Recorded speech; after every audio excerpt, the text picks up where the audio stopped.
ایک فقیر تھا، ملنگ درویش، اللہ کا بندہ.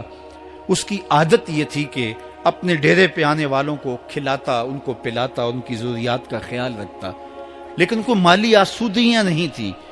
ہوتا یہ تھا کہ بعض اوقات لوگ آتے تو ادھار لے کر کے وہ لوگوں کو کھلا دیتا. خیر، چونکہ فقیر کا مزاج یہ ہوتا ہے کہ لوگ آئیں اس کے ڈیرے سے کھائیں.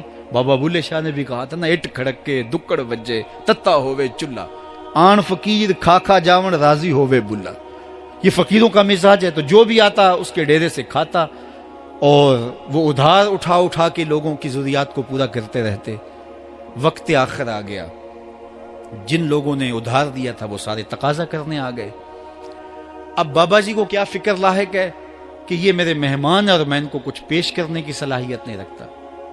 ایک بچہ تھا، وہ کچھ سامان بیچ رہا تھا، پتیسا بیچ رہا تھا یا کوئی اور چیز بیچ رہا تھا.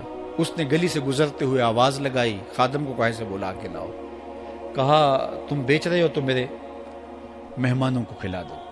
بچہ بڑا خوش ہوا کہ میں سارا دن گلیوں میں گھوم کے یہ پتیسا بیچنا تھا، اب یہ ایک جگہ ہی سارا فروخت ہو گیا تو یہ تو موج لگ گئی، میں جلدی گھر چلا جاؤں گا، میری ماں خوش ہوگی. تو سارا ان مہمانوں کو کھلا دیا گیا. اور اس کے بعد کہا بابا جی پیسے؟ کہا تم بیٹھ جاؤ، جب ان کو ملیں گے تو تجھے بھی مل جائیں گے. وہ بیٹھ گیا، 2 4 10 منٹ بیٹھا تو بچہ تھا پھر کھڑا ہو گیا، بابا جی پیسے؟ کہا جب ان کو ملیں گے تو تجھے بھی مل جائیں گے. پھر آدھا گھنٹہ گزرا تو پھر اس نے کہا بابا جی پیسے؟ میری ماں میرا انتظار کر رہی ہے، ہمارے گھر کا چولہا اسی سے جلتا ہے، میں یہ پیسے لے کر جاؤں گا اور میری ماں کوئی ہنڈیا خریدے گی اور ہم شام کا گھر کا کوئی سلسلہ کریں گے. کہا بیٹا جب ان کو ملے گا تو تجھے بھی مل جائے گا. بچے نے رونا شروع کر دیا.